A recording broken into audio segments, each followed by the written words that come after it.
حضرت ابو بکر صدیق کا کمال یہ ہے کہ میرے نبی کریم علیہ السلام نے نا ان کی شان ایک الگ انداز میں بیان فرمائی، الگ انداز میں۔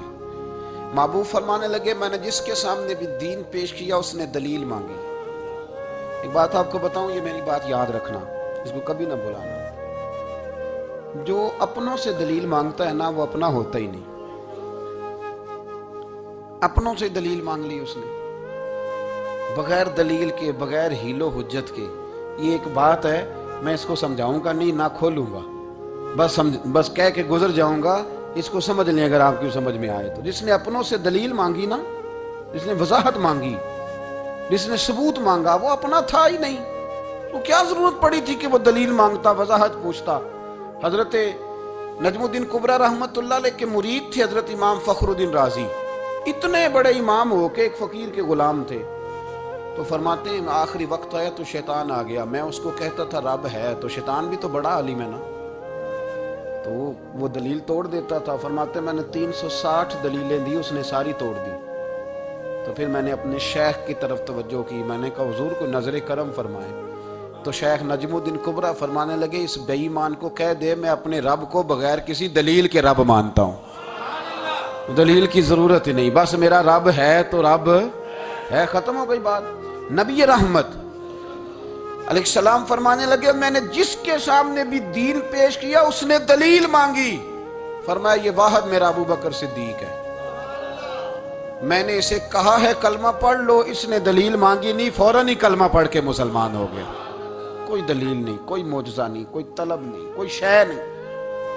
ساری زندگی مطمئن ہی نہیں ہو پائے لوگ، ساری زندگی اطمینان ہی نہیں ہو سکا، اس کو بھی سنا، اس کو بھی سنا، اس سے بھی سوال پوچھا، اس سے بھی پوچھا۔ بھئی تو نہیں، تو مطمئن ہونا نہیں چاہتا، تو بحث کرنے کے لیے علم سیکھ رہا ہے، اس نے عمل کرنے کے لیے سیکھنا ہوتا ہے، اس کو تو ایک حرف ہی بڑا کافی ہوتا ہے، تو ایک لفظ کی ضرورت ہوتی ہے، ایک جملے میں ساری زندگی لوگ گزار دیتے ہیں۔ حضرت ابو بکر صدیق رضی اللہ تعالیٰ عنہ نے بحث والا دروازہ نہیں کھولا، حضور نے کہا کلمہ پڑھو تو انہوں نے کلمہ پڑھا اور مسلمان ہو گئے۔ کوئی دلیل، کوئی وضاحت، کسی چیز کی کوئی حاجت، ختم ہو گئی بات۔ اصل مسئلہ پتہ کیا ہے، جو لوگ سوچ سمجھ کے چلتے ہیں نا، تو سوچ کتنی ہے انسان کی، وہ کتنا کام دے گی۔ یہ جو وارفتگی ہوتی ہے نا، یہ جو محبت ہوتی ہے، یہ جو پیار ہوتا ہے، یہ زندگی کو آسان کر دیتا ہے۔ سوچنے سمجھنے کے دائروں سے آدمی نکل جاتا ہے، اس کا کام وہ کہتا ہے کہ میں نے سوچنا نہیں، میں نے ماننا ہے، میں نے رب رسول کی ذات کے بارے میں سوچنا نہیں، میں نے ماننا ہے۔ تو ماننے والے لوگ جو ہوتے ہیں وہ فائدے میں ہوتے ہیں، تو عمل کر رہے ہیں، بات مانی، عمل کیا۔ عقل کا بے شمار اور بے دریغ استعمال، اپنی چھوٹی عقل سے بڑے مسئلے حل کرنے کی کوشش کرنا، یہ انسان کو نقصان دیتا ہے۔ بہت ساری جگہوں پہ وہ الجھ جاتا ہے۔ ہر جگہ عقل استعمال کرنا، لیکن رب رسول کے معاملے میں نہ استعمال کرنا، ورنہ نقصان ہو۔ عقل چھوٹی ہے اور اللہ رسول کی ذات بڑی ہے، کبھی بھی اس دائرے میں بند کرنے کی کوشش نہ کرنا۔ جناب ابو بکر صدیق رضی اللہ تعالیٰ عنہ ہر معاملے میں، ہر معاملے میں۔ ایک حدیث بخاری کی، شاید میں نے پہلے بھی عرض کی تھی، لیکن چونکہ وہ عنوان کے لحاظ سے ایک بہت بڑی دلیل ہے، دوبارہ عرض کرتا ہوں۔ نبی پاک علیہ السلام نے 1500 کے قریب صحابہ سے فرمایا تھا کہ چلو عمرہ کرنے چلیں۔ عمرہ کرنے جب ہم جاتے ہیں نا تو ہمارے گلے میں پھول بھی ڈالے جاتے ہیں، اور آپ کو پتہ ہے بتانا بھی پڑتا ہے لوگوں کو کہ میں عمرہ کرنے جا رہا ہوں۔ پھر روٹی بھی پکتی ہے، پھر سب رشتہ داروں کو پتہ بھی چل جاتا ہے، اور بندہ چلا جائے ایئرپورٹ تو احرام باندھا ہو نا، تو پتہ چلے نا فلائٹ تو 24 گھنٹے لیٹ ہے، تو جن کو حکم ہے نا کہ تم نے سی بھی نہیں کرنی، وہ بھی روڑے اٹھا لیتے ہیں۔ احرام باندھا ہوا ہے، حکم ہے کہ اب تم نے کوئی جھگڑا، کوئی لڑائی، کوئی فساد، تو ایئرپورٹ پہ لوگ روڑے اٹھا لیتے ہیں، کہتے ہیں ہم ایئرپورٹ بھی توڑیں گے اور فلائٹ کا جو عملہ ہے اس کا گریبان بھی پکڑیں گے، بڑا کچھ ہی دنیا کرتی ہے۔ اور اگر کسی کے پیر صاحب نے کہا ہو چلو عمرہ کریں، اللہ، اور پھر ایئرپورٹ پہ جا کے پتہ چلے کہ پیر صاحب کے ساتھ تو دھوکہ ہو گیا، بندہ غلط نکلا ہے، پیری مریدی قائم رہے گی؟ سوال ہی نہیں پیدا ہوتا، سوال ہی نہیں پیدا ہوتا۔ میرے ساتھ ایک سنگی نے ایک دفعہ بات کی، کہنے لگا جی پیر صاحب کامل نہیں۔ میں نے کہا کیا غلطی ان میں پائی جاتی ہے؟ کہتے میں انہوں نے پوچھ کے باہر دے پیسے جمع کرائے سن تو میرا کام نہیں بڑھیا۔ میں کہ تو پیر پڑھ لیا، تیرے تو کوئی نجومی پڑھنا چاہیے سی، وہ نجومی ہونا چاہیے تھا تیرے لیے، تاکہ وہ اچھی طرح غور کرتا، جی آپ کو پتہ ہے نا اہل سنت میں کتابیں بھی نکلتی ہیں. کئی لوگ کہتے ہیں جی کوئی کتاب کٹ کے دسو. میں کیوں کسی لکھی نہیں تو کٹیے کی تو کون سی کتاب ہے جو آپ کہہ رہے ہیں نکالیں اور ذرا بتائیں کہ فلانا کام میرے لیے ٹھیک رہے گا کہ نہیں. ایک استخارہ ہے دین میں, اور استخارے کا بھی بابت معاملہ یہ ہے کہ آپ نے استخارہ کر لیا, اس کے بعد بھی آپ حتمی فیصلہ نہیں کریں گے. بزرگ کہتے ہیں کہ استخارہ کر کے بھی یہ کہو کہ جی میری سمجھ میں یہ آیا ہے, باقی حقیقتوں کا علم اللہ جانے, اللہ کا رسول جانے صلی اللہ علیہ وسلم, حقیقتوں وہی جانتے. تو الجھے نہیں زندگی میں. 1500 کے قریب صحابہ تھے. حضور نے فرمایا احرام باندھو بھائی, عمرہ کرنا ہے. حدیبیہ کے مقام پہ گئے تو قریش مکہ نے روک لیا, نہیں کرنے دیں گے. جب بات بہت آگے بڑھی تو پھر شرطیں لکھی گئیں. شرطیں بڑی سخت ہیں کہ جو مسلمان مکے سے مدینے آئے گا مدینے والے واپس کریں گے, اور اگر کوئی مسلمان مدینے سے مکے چلا گیا تو مکے والے واپس نہیں کریں گے. ہم ان کے لوگ دیں گے, وہ ہمارا بندہ دیں گے نہیں. یہ شرطیں تھی. صحابہ پریشان تھے. اب جب شرطیں طے ہو گئیں, شرطیں بھی سخت ہیں, نبی کریم علیہ السلام نے فرمایا بھی احرام کھول دو, فلائٹ کل نہیں جانی, پرسوں نہیں جانی, یعنی ہم اس سفر میں عمرہ کر ہی نہیں رہے, احرام کھول دو. تو امام زرقانی کہتے ہیں سب لوگ پریشان تھے. سب سے پہلے حضرت ابو بکر صدیق اٹھے, سب سے پہلے اٹھے, اٹھ کے احرام کھولا. ایک شخص نے کہا آپ کو بڑی جلدی ہے, تو آپ فرمانے لگے جلدی والی بات ہی کوئی نہیں, حضور کے کہنے پر باندھا تھا, نبی پاک کے کہنے پر کھول دیا ہے, ختم ہو گئی بات. حضور نے فرمایا باندھ لو تو ہم نے باندھ لیا, حضور نے کہا کھول دو تو ہم نے کھول دیا. جلدی والی کیا بات ہوئی. صحیح بخاری کے لفظ ہیں. حضرت عمر کہتے ہیں کہ میری سمجھ میں بات نہیں آتی تھی, دب کے صلح کیوں کریں, ہم تو 313 تھے, تو ہم نے بدر میں ان کو بھگا دیا تھا, اب تو ہم 1500 ہیں, تو ہم ان سے قتال کریں گے, لڑائی کریں گے, جنگ ہوگی. حضرت عمر فاروق رضی اللہ تعالیٰ عنہ فرماتے ہیں حضور نے شرطیں طے کر لیں, بات لکھی گئی. میں نبی پاک کے حجرے میں داخل ہوا, خیمہ لگا ہوا تھا. میں نے جاتے ہی اپنے جذبہ جہاد کا اظہار کیا اور بڑے جلال میں, یا رسول اللہ آپ سچے رسول ہیں؟ بالکل سچا ہوں. قرآن سچا ہے, بالکل سچا ہے. اسلام سچا ہے, بالکل سچا ہے. حضور ہم دب کے صلح کیوں کریں؟ نبی کریم علیہ السلام نے فرمایا عمر تجھے تیری ماں روئے, میں اللہ کا رسول ہوں, میں وہی کہتا ہوں جو میرا رب مجھے حکم ارشاد فرماتا ہے. کہتے میں نے فوراً عرض کی یا رسول اللہ صلی اللہ علیہ وسلم آپ نے فرمایا نہیں تھا کہ عمرہ کریں گے؟ تو حضور نے فرمایا کہا تو عمرہ کریں گے, یہ تو نہیں کہا تھا کہ اسی سال ہی کریں گے, کریں گے تو کریں گے. جناب عمر کہتے میں واپس تو آ گیا, پر وہ میرے اندر جو جذبہ جہاد تھا ابھی ٹھنڈا نہیں ہوا. چند قدموں کے فاصلے پہ ابو بکر صدیق کا خیمہ تھا. کہتے میں ان کے خیمے میں جھک گیا, وہی سوال میں نے دہرائے, وہی. میں نے کہا عمر ابو بکر یہ سچے رسول ہیں؟ کہا بالکل سچے, قرآن سچا ہے, سچا ہے, اسلام سچا ہے, سچا ہے, تو پھر ہم دب کے صلح کیوں کریں؟ جناب عمر فرماتے ہیں میں قربان جاؤں ابو بکر کے لفظوں میں بھی فرق کوئی نہیں آیا, حروف بھی اتنے ہی جتنے نبی کریم نے ادا کیے تھے. حضرت ابو بکر فرمانے لگے عمر تجھے تیری ماں روئے, وہ اللہ کے رسول ہیں, مرضی سے بات نہیں کرتے, وہی کہتے ہیں جو رب انہیں حکم ارشاد فرماتا ہے. بئی نہیں وہی لفظ. فرماتے میں نے فوراً کہا, میں نے کہا ابو بکر حضور نے فرمایا نہیں تھا کہ عمرہ کریں گے؟